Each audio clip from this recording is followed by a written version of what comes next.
Une fois n'est pas coutume, mais dans cet épisode, nous n'allons pas vraiment parler de triathlon, mais ultra trail, avec notre invité, Casquette Verte. Quand nous avons eu l'occasion de l'interviewer, nous n'avons pas hésité bien longtemps.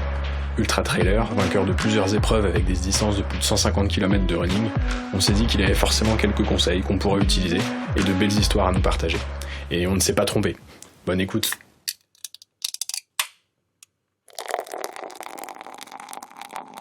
T'as peur d'avoir mal.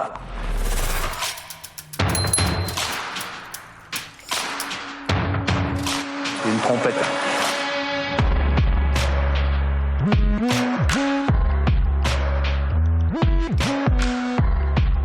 Bienvenue sur le podcast Pinta Triathlon Club, le premier podcast français dédié au triathlon. Dans chaque épisode du PPTC, vous retrouverez des interviews, des conseils et des actualités sur l'univers du triathlon. Bonne écoute.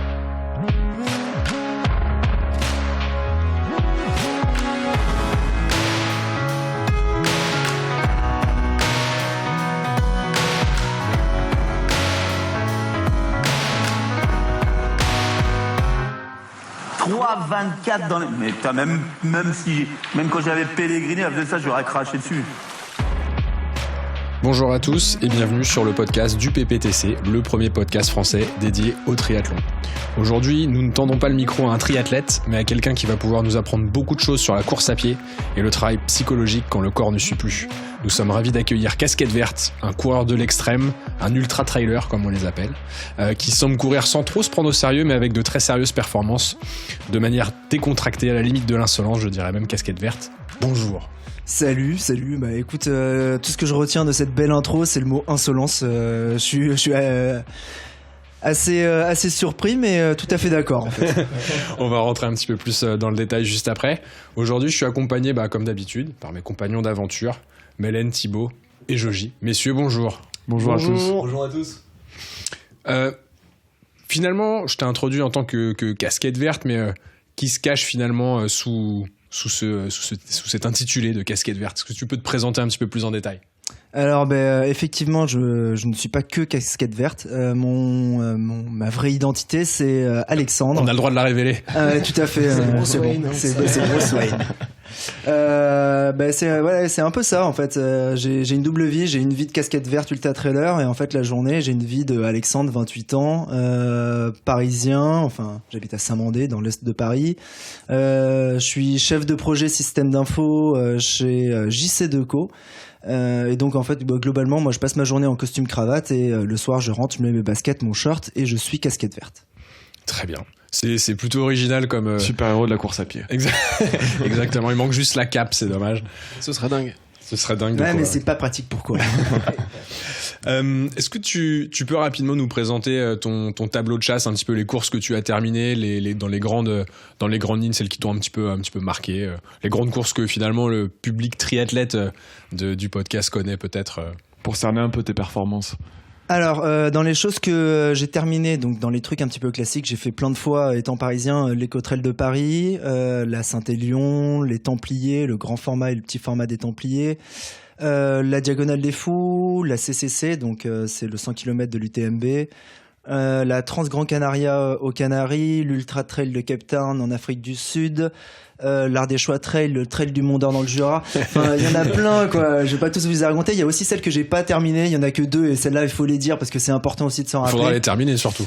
Ah, t'inquiète pas, là, celle-là, c'est prévu, c'est sûr. Il y a la Restonica Trail qui est donc l'Ultra Trail du Corsica à Corte, où je me suis fait une grosse entorse et là, je compte y retourner pour me battre dessus. Et l'UTMB, le format long, où pareil, là, je me suis fait une fracture et j'ai pas pu aller au bout. En même temps, avec la fracture, effectivement, c'était pas évident. Écoute, j'ai fait un bon 70 km avec cette fracture, mais ça, voilà, j'ai pas pu faire plus. C'était combien la distance complète au final? Alors, la course, elle fait 165 km et 10 000 mètres de dénivelé positif. Moi, j'ai fait ma fracture comme un idiot au bout de 50 km et je me suis arrêté au kilomètre 123, un peu avant d'arriver à Champé, pour ceux qui connaissent. Et impossible de finir du coup, parce que... Proportionnellement, il restait plus grand chose. Déjà, les 70 km, je les fais pas avec une cheville normale. Soyons clairs. Mais en plus, ouais, j'étais plutôt, ça se passait encore, enfin bien, non, mais j'étais encore dans les 150 premiers, on va dire, mais ça faisait beaucoup trop mal. Et en fait, quand on s'explose l'orteil comme je me le suis explosé, et que après, forcément, on est sur un UTMB, donc sur un ultra trail, sur un chemin technique, on va forcément se retaper dans des cailloux à des moments de la course, et j'ai retapé plusieurs fois, et au bout d'un moment T'as dit c'est stop. bon quoi, stop. Bon, promis, on va essayer de faire en sorte de parler surtout des courses que t'as finies. Je vous remercie. Pour rentrer un petit peu dans le vif du sujet, l'actualité, c'est passé comment pour toi le confinement ? On vient d'en sortir là, à 2 jours près. Effectivement, quand on enregistre là ce petit podcast, je viens de revenir de courir où j'ai fait mon premier retour dans Paris, donc c'est un petit kiff, hein. Je viens de faire 27 km à profiter de la ville. Ouais, je viens de voir ça, un petit 27 en 4,19. Ouais. Ça c'était hier. C'était hier. Ah, c'était hier. Parce qu'aujourd'hui D'accord. c'est pas terminé. Attends, je vais rentrer en courant tout à l'heure.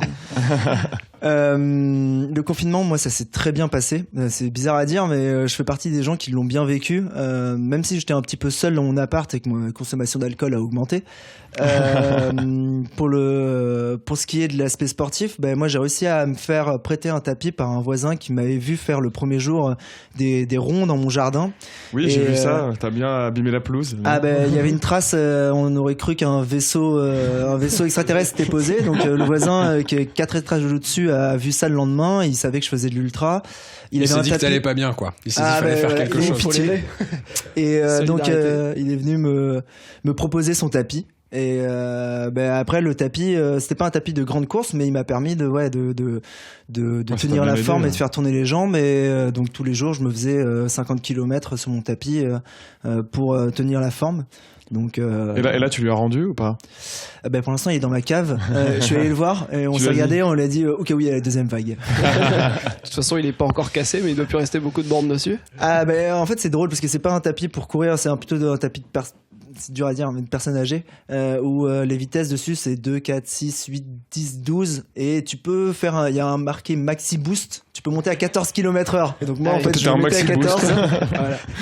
Et je mettais des vidéos de un peu tout pour pouvoir passer le temps dessus. Le tapis n'a pas dû tout comprendre, le changement de rythme en quelques jours, ça a dû lui faire un peu bizarre. Il a jamais eu autant de bornes, le tapis. 2500 bornes, c'est ça. 2500 bornes pendant le confinement, bravo. Pour commencer, on va peut-être partir de la base. Comment est-ce que t'en es venu à la pratique de la course à pied avant même de parler vraiment du trail ou de l'ultra trail ? À quel âge c'est venu ? Comment est-ce que c'est venu ? Parce que c'est vrai que d'habitude, c'est souvent ce qu'on dit quand on discute un petit peu avec nos invités, c'est que la course à pied ou le triathlon ou les sports un peu extrêmes comme ça, c'est pas quelque chose qui te vient naturellement en tête. Tu commences par des sports co, du tennis, ce genre de sport. Pourquoi la course à pied ? On va reculer bien loin. Quand j'étais gamin, je faisais plutôt des trucs du style du foot, j'ai fait beaucoup de skate, j'ai fait pas mal de handball. Et puis est venue une époque où j'ai fait beaucoup d'écoles de commerce, beaucoup de boîtes de nuit. Donc là, tu courais après les filles à cette époque plutôt ? Je courais après tout ce qui passait. Vraiment tout. Je courais après tout. Et beaucoup de BDE, beaucoup de BDE. Tu as connu une personne j'ai connu une fameuse personne qui s'appelle Gary et qui nous a mis en relation. Merci Gary. Exactement. Grâce à qui je suis là aujourd'hui. Merci Gary. Et donc à la sortie de cette école de commerce, je pesais un bon 23 kilos en plus. J'avais un physique de lâche et je voulais me remettre au sport. J'ai voulu me remettre au sport collectif et je suis allé retourner à mon club de handball et ils m'ont proposé de faire 2 entraînements par semaine, le mardi soir, le jeudi soir, et de un week-end sur 2 aller à La Roche-sur-Yon, à Poitiers ou à Dunkerque pour jouer des matchs. Un peu contraignant, quoi. Ultra contraignant. Et moi, au bout de ma rue, à 100 mètres, il y a un bois de Vincennes, donc c'était plus simple aussi de sortir des baskets. Et le hasard a fait que dans mon entreprise, il y a quelqu'un qui s'appelle Ronald, que je salue actuellement, qui en gros est un mec qui a 45 ans, qui avait 3 enfants et qui se la pétait un peu trop le lundi matin à la machine à café en me disant « Ouais, ce week-end, j'ai couru 30 bornes parce que dans 2 semaines, j'ai un 80 km à préparer. » Et là, je sais pas, ça doit être l'orgueil du petit jeune ou quoi qui a dû se dire, si lui il est capable de le faire, moi je peux le faire. Et donc ça a démarré comme ça. Je suis parti courir avec lui et ça a démarré tout doucement par des semis, des marathons, et puis après ça a rapidement basculé sur d'autres distances et sur du trail. Ouais, donc tu y allais progressivement, mais pas trop en fait. Très vite, t'es allé sur des. C'est vite monté dans les tours. C'est vite monté sur des distances assez longues. Pour moi, c'était pas super rapide. En fait, j'ai mis 6 mois à faire le premier semi-marathon. Après, le marathon, c'était quelques mois après, donc on va dire 8 mois. J'ai mis 1 an, voilà, une grosse année pour partir sur des distances de 70 ou 80 km. Je suis resté sur ce type de distance pendant jusqu'à ma 2e année de course à pied. Et après, le hasard a fait que... Enfin, le hasard, non. Je me suis inscrit à l'UTMB sur la CCC, sur le 100 km. Et j'ai été tiré au sort la première année. Et en rentrant de soirée bourré, je me suis inscrit à la Diagonale des Fous. L'histoire est vraie. Qu'est-ce que je vais faire ? Je vais m'inscrire à la Diagonale des Fous. Qu'est-ce qu'il y a de plus long ?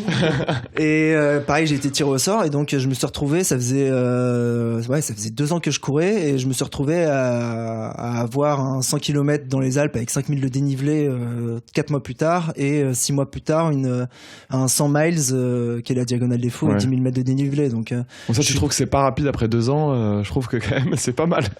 Après, on n'a pas les mêmes repères, j'ai l'impression. Non, mais une fois que... En fait, c'est facile de s'inscrire. Ça, on est d'accord. Tu prêches un convaincu. C'est facile de revendre le dossard aussi, tu vois. Non, c'est facile de s'inscrire. Et une fois que t'es inscrit, tu dois d'honorer ton inscription. Et forcément, faut se donner les moyens d'ailleurs. Et il faut bosser un petit peu, travailler à l'entraînement pour pouvoir avoir les moyens de partir sur ces courses d'ailleurs. Mais justement, quand on t'entend parler, on se dit, mais qu'est-ce que tu recherches à travers la course à pied ?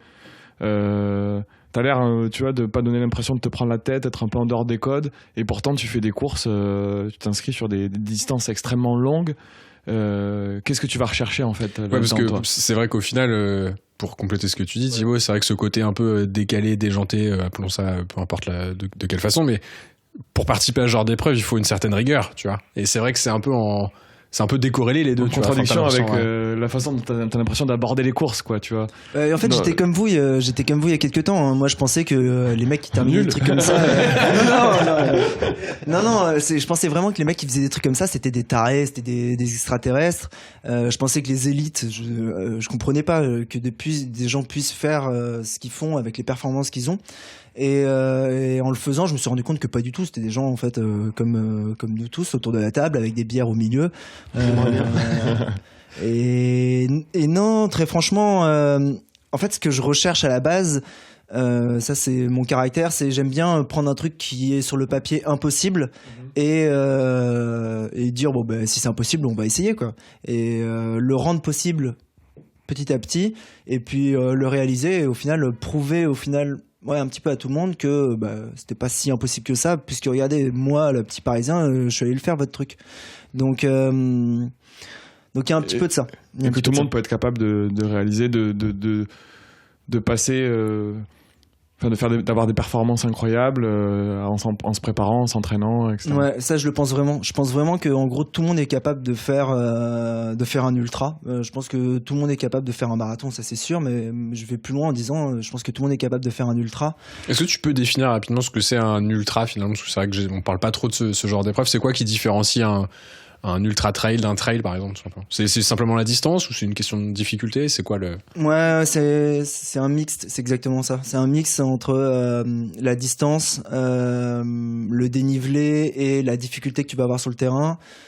Moi, ma définition perso, c'est à partir de autour de 130 km et tout ce qui est au-dessus forcément.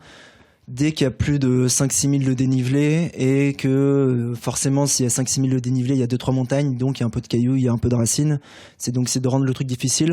En fait, je dirais qu'au final, un ultra, c'est plutôt, on va regarder en combien de temps les gens le terminent. Tout ce qui dépasse 15-16 heures, on va commencer à pouvoir dire que c'est un ultra. Mais t'as pas de truc formaté, X kilomètres, c'est un M, ultra trail M, XL, ce genre de choses. Ou t'as aussi ce genre de catégorie. Tout dépend du parcours, ça peut être ouais, différent. C'est exactement ça. Moi, j'ai eu des surprises, c'est-à-dire que je suis allé en Afrique du Sud faire l'ultra trail de Cape Town et le format, il faisait 100 km. Et moi, ça me dégoûtait de faire, je sais plus plus combien d'heures d'avion pour aller juste faire 100 km. Pour juste faire 100 km. Moi, j'avais envie d'aller là-bas pour faire 170, 180 et passer. Mais après, quand on arrive sur place et qu'on se rend compte, en fait, on se rend compte pourquoi ils ont mis que 100 km. C'est parce que vraiment déjà 100, c'est assez dur comme ça et ça suffit. Donc il y a des endroits où 100 km ça va suffire, comme en Afrique du Sud, comme en Corse 110. Mais il y a des endroits où ça va être beaucoup plus roulant et même si tu as 10 000 mètres de dénivelé, il va falloir 170 km pour que ça soit vraiment difficile. Donc quelque part, tu recherches à dépasser tes limites, à faire des distances longues, difficiles. Tu prends en compte les difficultés des courses. Et du coup, c'est jamais dans un milieu urbain. Donc, est-ce qu'il y a aussi un rapport à la nature ? Est-ce que c'est quelque chose qui te plaît, tu vois, quand tu vas arpenter les montagnes, etc., de découvrir des paysages, ou c'est quelque chose que tu prends en compte aussi ? Ouais, complètement. Après, moi, j'aime bien aussi, en tant que Parisien, faire des trucs en milieu urbain, et peut-être qu'on en reparlera après. Mais ouais, je pense à quelque chose. Ouais. On en reparle après. Mais sur la nature, effectivement, quand tous les matins, tu te prends 1 heure de métro, tous les soirs 1 heure de métro, et que tu sais que le week-end tu vas partir faire, je sais pas, l'UT4M à Grenoble, et que tu vas aller dans la montagne et que tu vas te retrouver la deuxième nuit blanche au milieu de la montagne tout seul avec ta Petzl va te lâcher, tu vas être en haut d'une crête à 300 mètres d'altitude. Le kiff, quoi. Non, mais tu vas te sentir vivant. Du métro parisien, c'est clair. C'est clair. Ouais, ça rappelle certains souvenirs sur la ligne 13, mais très tôt le matin, très tôt le matin quand il y a personne. Comment tu fais pour t'entraîner justement sur du dénivelé comme ça à Paris, sachant qu'à Paris, bon, à part Montmartre, pour avoir du dénivelé, c'est un peu chaud, quoi. Écoute, il y a Montmartre, il y a les buttes de Chaumont aussi. Il y a les buttes de Chaumont, je suis passé, j'en viens, les deux cet après-midi. Moi, dans le bois de Vincennes, j'ai Gravelle, et il y a Meudon à côté avec le parc de Saint-Cloud, il y a un tout petit peu de dénivelé, mais effectivement, je sais que moi, la première diagonale, j'ai préparé uniquement à Gravelle, dans le bois de Vincennes, et c'est une côte qui fait 24 mètres de dénivelé. Donc, tu faisais les retours, quoi. Donc, en fait, tu fais le hamster. Tu l'as fait en boucle. Et déjà, bon, ça forge le caractère, ça forge la mentalité. Oui, en soi, ça t'aide à apprendre à courir en montée. C'est-à-dire que toi, tu vas être capable de courir en montée là où des gens vont être... des montagnards vont être plutôt sur de la marche très très rapide parce que ils n'ont pas appris à courir tout le temps en montée. Donc sur la montée, tu peux faire jeu égal après en ultra. Sur le plat, t'as peut-être un peu plus tes chances parce que t'as plus d'habitude. Mais en revanche, en fait, c'est un truc auquel on pense jamais. Mais tout ce qu'on monte là, quand on dit 10 000 mètres de dénivelé, tout le monde a l'impression de voir que le positif. Mais en fait, le plus dur, c'est le négatif, c'est les 10 000 mètres qui vont vers le bas, et ça clairement ça se prépare pas à Paris.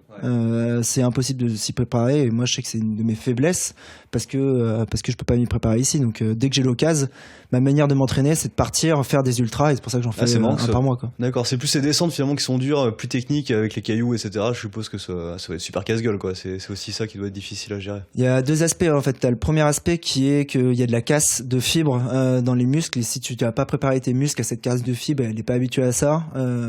À la deuxième grosse descente, t'auras plus de jambes et ça va se finir pour la course. Et il y a ce que tu dis, il y a le fait que on a une certaine appréhension quand on n'est pas habitué à descendre à fond dans les chemins.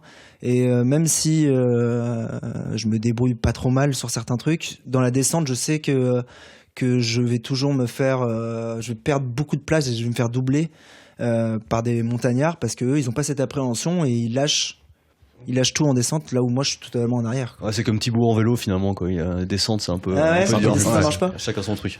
Mais et du coup, comment est-ce que tu décomposes ta saison quand tu t'inscris sur différentes courses? T'as, je sais pas, 2 gros objectifs dans l'année, et du coup, comme tu disais, pour te préparer, tu t'inscris à d'autres épreuves un petit peu plus courte ou un petit peu plus petite, enfin qui t'intéresse moins entre guillemets, que tu vois vraiment comme un entraînement. Comment est-ce que tu décomposes ton truc là? Par exemple, tu veux refaire, je sais pas, l'UTMB par exemple, tu l'as en tête et du coup tu te fais tout un programme d'épreuves dans l'année. Comment tu fais? En fait, jusqu'à présent, je regardais pas, il y avait pas d'objectif vis-à-vis du classement ou quoi. Donc, tu allais à la cool pour. J'y allais à la cool, et grosso modo, en fait, je m'inscrivais à toutes les courses que j'avais envie de faire, et c'était plutôt mon planning de vie perso qui faisait que, tiens, là, t'as un week-end de libre, tiens, tu vas manger, tu vas partir aux Canaries faire un ultra.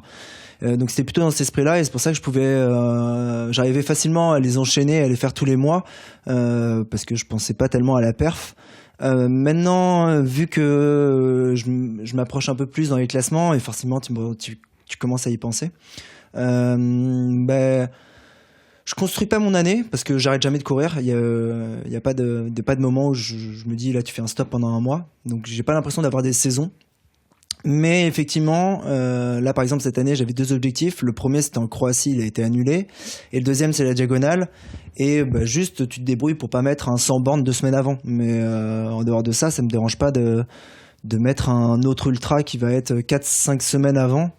Malgré ça, jamais de blessure ou le fait de courir quand même 100 bornes ou plus par semaine, moi je sais que rien que sur une prépa marathon je me suis blessé, je me dis que potentiellement sur un ultra c'est... Sur les blessures en fait un peu comme tout le monde, au début je me suis pas mal blessé, ça me rappelle en fait quand je faisais du skate, c'est les 6 premiers mois en skate tu passes plus de temps par terre que sur ta board, en trail, en ultra c'est un peu pareil, c'est quand t'es en train de progresser et que tu prends des volumes et t'augmentes ton volume, dans ces moments-là tu te blesses énormément, mais une fois que t'as acquis le truc qui est le plus important pour moi c'est la régularité, c'est-à-dire que tous les jours quand tu cours 20-30 bandes tous les jours, ton corps il est habitué à ça et donc il a pas de problème à se manger ce genre de truc. Donc là ça fait un petit moment que je me suis pas blessé, je touche du bois, pour des blessures type TFL, des tendinites ou des choses comme ça. Mais après t'as les autres blessures qui existent en ultra, qui est se faire une fracture, une entorse, des blessures de cou où là tu peux pas grand chose. Mais du coup quand tu t'arrêtes et suite à une blessure, tu vois, je sais pas, ta fracture, je sais pas combien de temps ça t'a maintenu immobilisé, mais par rapport au rythme que t'as aujourd'hui, ça doit te rendre dingue, tu dois péter un plomb.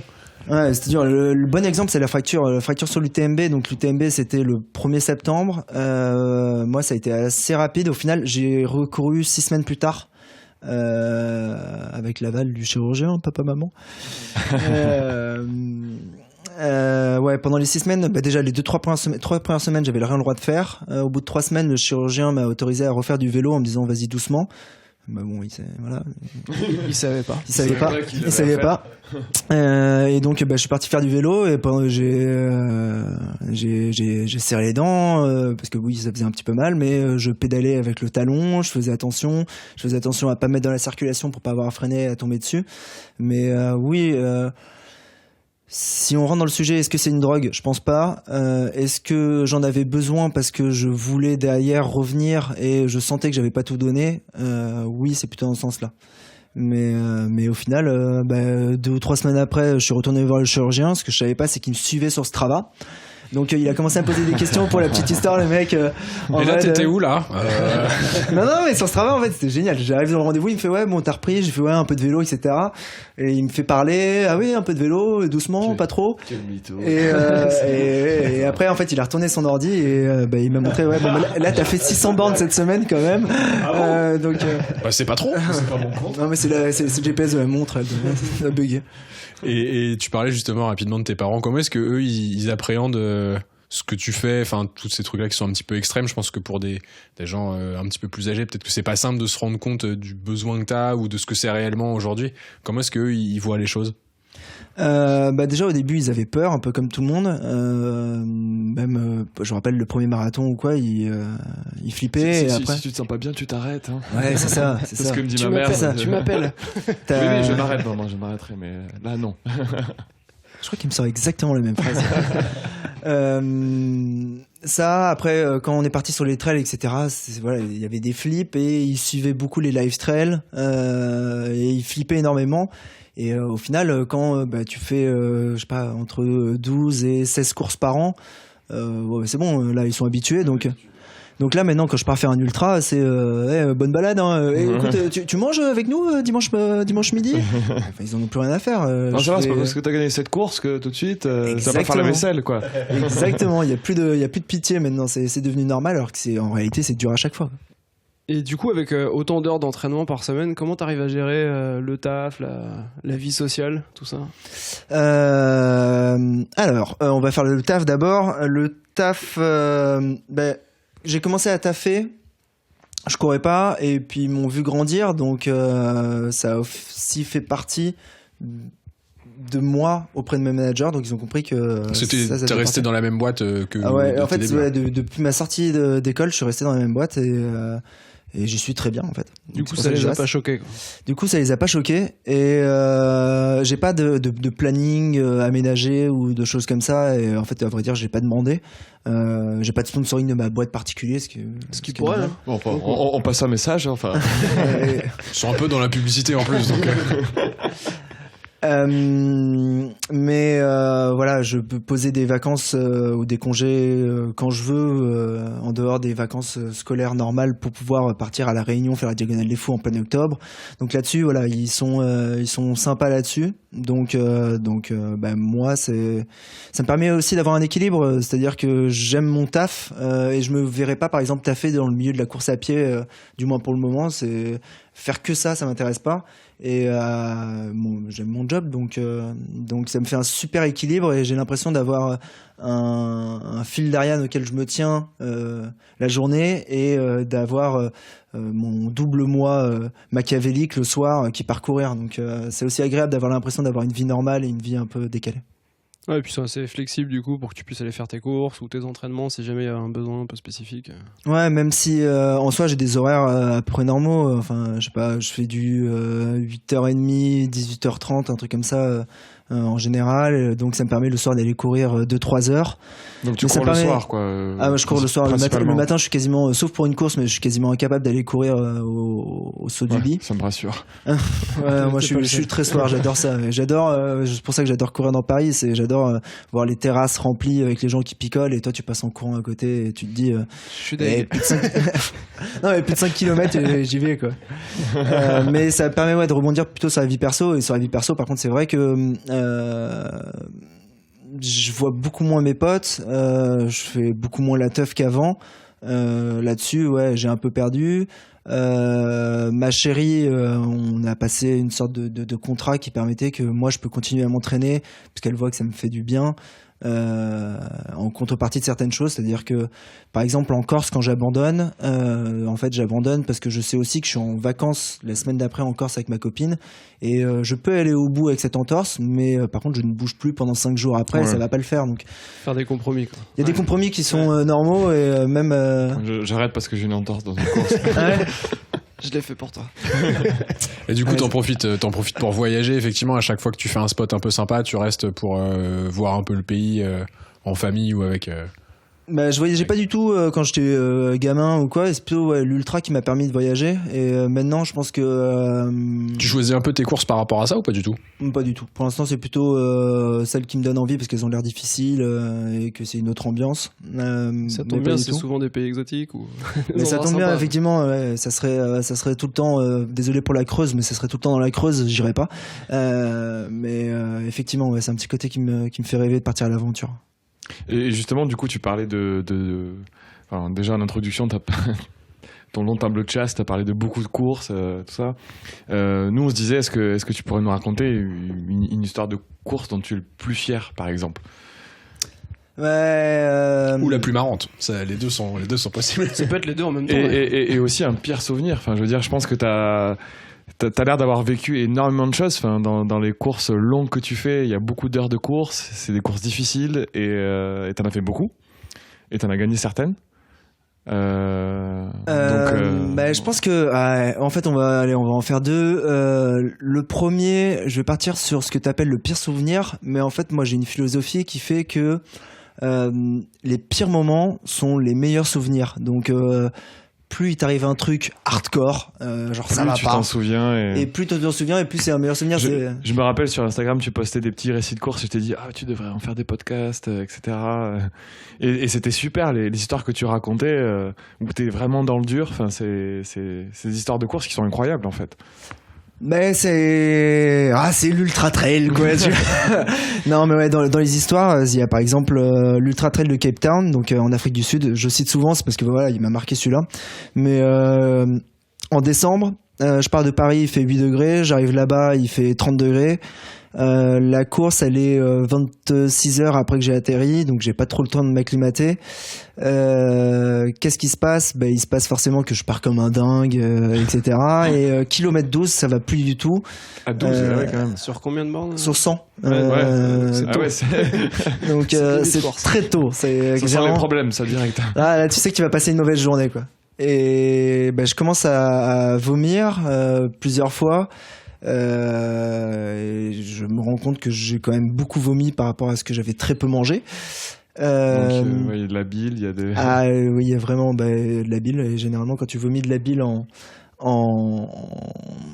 c'est très mauvais signe, surtout au début de course. Et kilomètre 16, j'arrive à un ravito. J'essaye de manger. Je mange. Je me force à manger.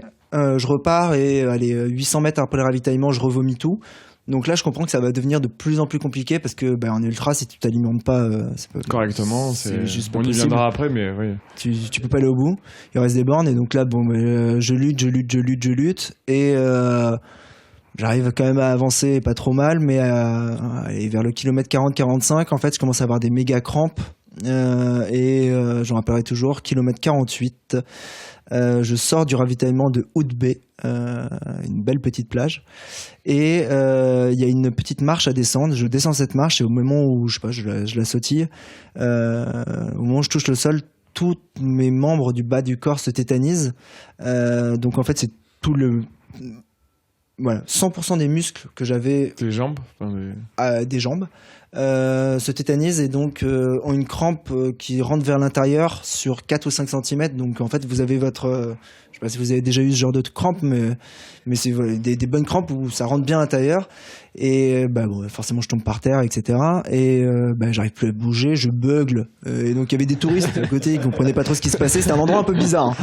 C'était l'impression d'être au Disneyland de Orlando, mais voilà, c'est un peu étrange. J'étudie les mecs d'ultra qui passent à cet endroit. La douleur. Là, tu t'écroules.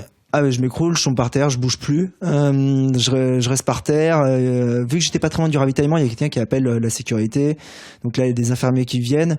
Je rappellerai toujours la femme. Elle commence à me mettre de la pommade, elle va me toucher la jambe, mais au moment où elle me touche la jambe, mais je hurle et je lui dis, j'arrivais pas à parler. Ne touche pas le truc. Mais voilà, ne me touche pas.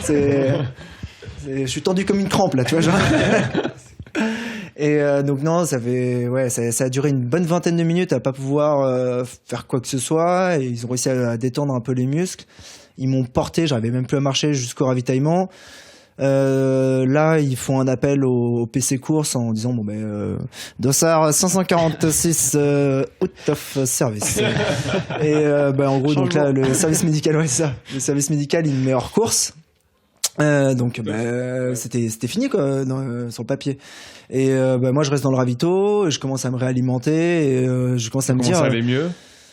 Ça a pris du temps parce que je suis resté 2 heures au final dans le ravitaillement. Donc heureusement que j'avais énormément d'avance, donc j'avais quand même bien avancé malgré tous les vomissements, etc. Parce que t'étais parti comme un bourrin. J'étais bien parti, j'étais pas tout devant, mais j'étais bien parti, je devais être dans le top 30, un truc comme ça. Et je me dis, même si t'ont mis hors course, t'as pas traversé le monde. C'est pas la première fois que tu vas en Afrique, faire un ultra en Afrique du Sud pour t'arrêter là. Donc, tente tout. Et donc là, en fait, je me suis dit, le seul moyen de toute façon que j'ai, c'est de passer par l'alimentation. Donc, j'ai pris tout ce qui avait les goûts les plus forts et les plus prononcés que je pouvais voir.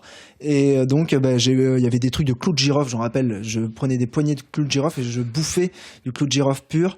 Il y avait des glaces froides que je tentais d'avaler d'un coup. Pourquoi des trucs très forts au final ? En fait, je sais pas si c'est une légende urbaine, mais je l'ai entendu un jour, c'est qu'il fallait une sorte de choc de manière à ce que le corps redétende les muscles et te repermette. Qui se concentre un peu sur un autre truc, peut-être, je sais pas pourquoi.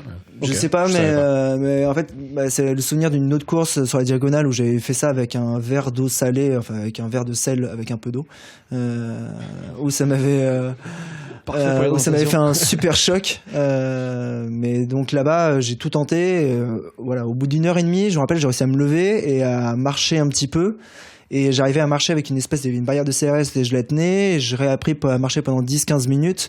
Et j'ai réussi à lâcher la barre. Et puis après, il a fallu passer un bon gros quart d'heure à négocier avec les les personnes, les bénévoles avec leur gars pour que le médecin accepte de me remettre en course sous condition que je laisse mon portable allumé, que machin, que bidule. Que si c'est une décharge de non-responsabilité. Ouais, non, parce que ils sont assez cool et pour tous ceux qui auront l'occasion d'aller en Afrique du Sud faire une course, je sais pas s'ils font des tris là-bas, mais c'est très très sportif et surtout en tout cas Cape Town et ses alentours, ils aiment le sport quoi. Donc ils te poussent à aller au bout et là j'étais allé au bout. Et du coup t'étais au kilomètre combien déjà? Là j'étais au kilomètre vers le kilomètre 50 je pense 50 et donc du coup t'es reparti. Je suis reparti après 2 bonnes heures on va dire de récupération, de rééducation et t'as fini il restait combien de kilomètres il restait 50. Ouais, 50 donc t'as fait 50 km je fais 50 km derrière et c'est la première fois en fait. C'est un peu ton caractère déterminé quoi. T'as pas voulu arrêter quoi. C'est clairement ça. Je voulais pas abandonner et ça me passait pas par l'esprit d'accepter cet abandon.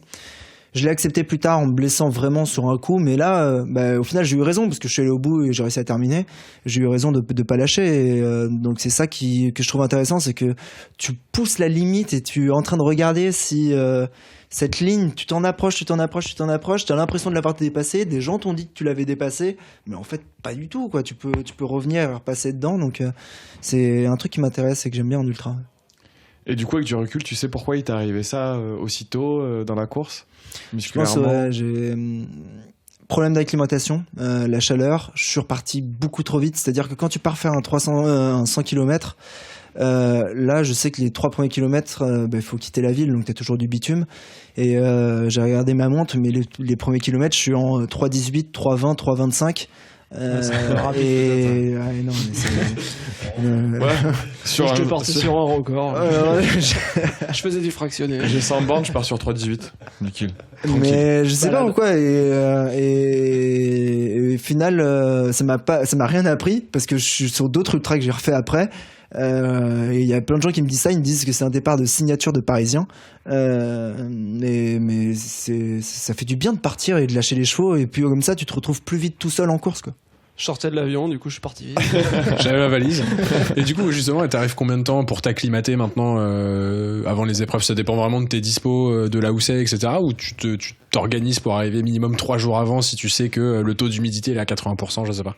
Non, je fais le truc à l'arrache. Clairement. Je pensais avoir la réponse avant de poser la question, je vais pas te mentir. En fait, conscience.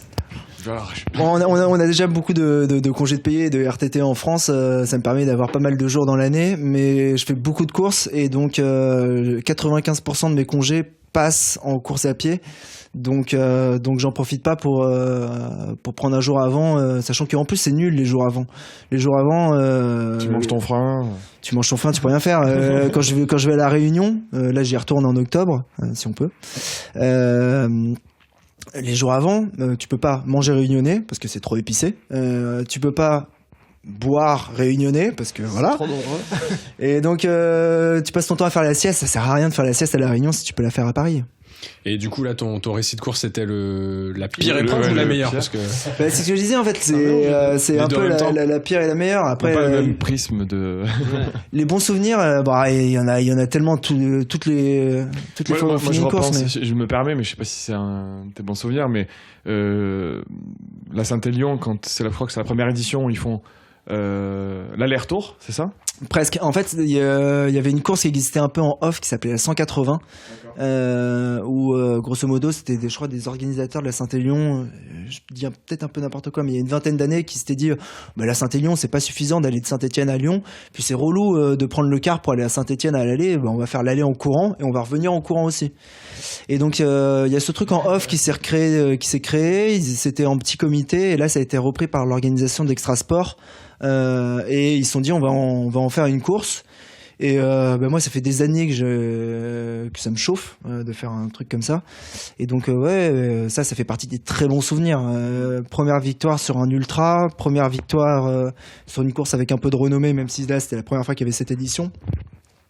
Oui, il y a quand même du beau monde qui la court, j'ai l'impression, enfin elle est connue. Sur la Saint-Élion, il y avait beaucoup de beau monde. Sur la Lyon-Saint-Élion, il y avait du beau monde. Après, je pense que le plateau, d'année en année, il va devenir de plus en plus dense parce qu'il y a très peu de formats 150 km comme ça en fin d'année, en décembre. Chaque année, la météo, elle est terrible en plus là-bas. Non, ouais, c'est un super souvenir.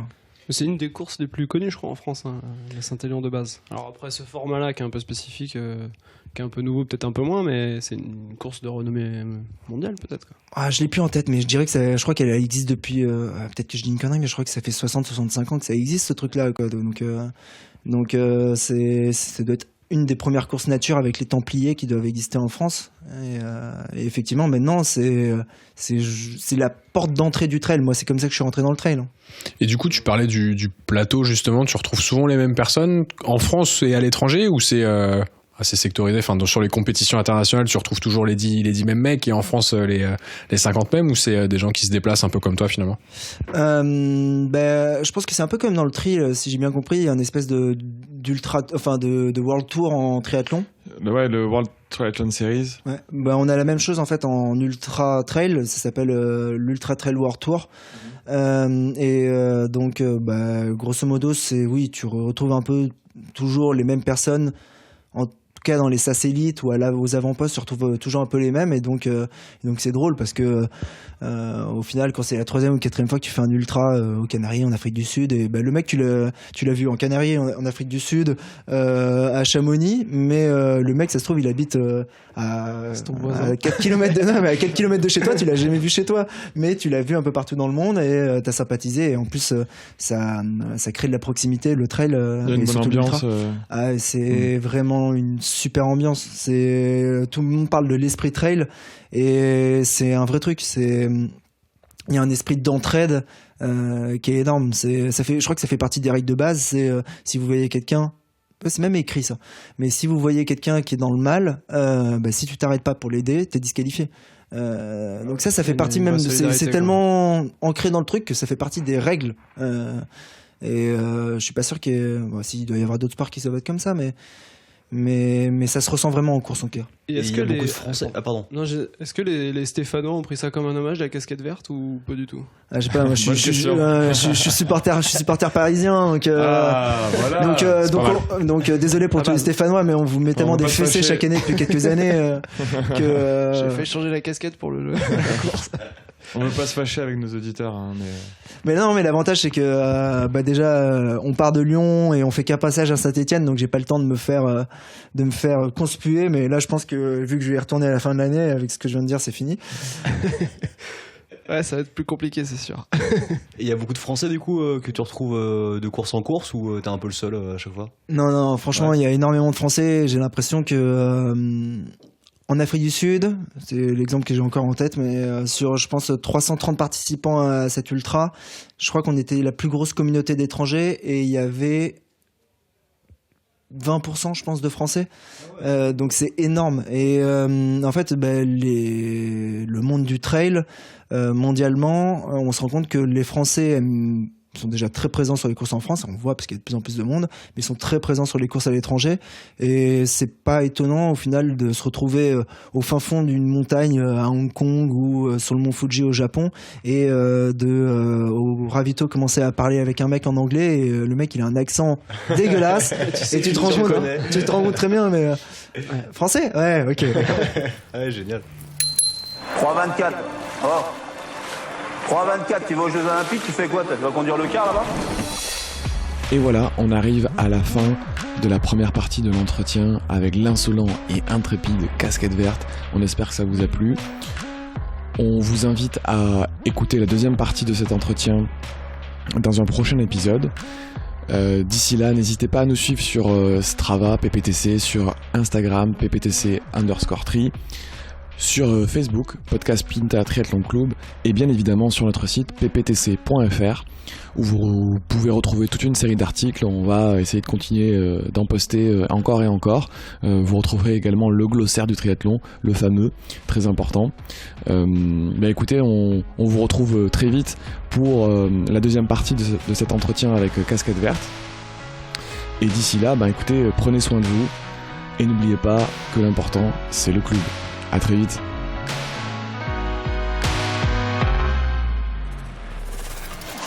J'en ai marre d'entraîner des cons, sans déconner, je te jure.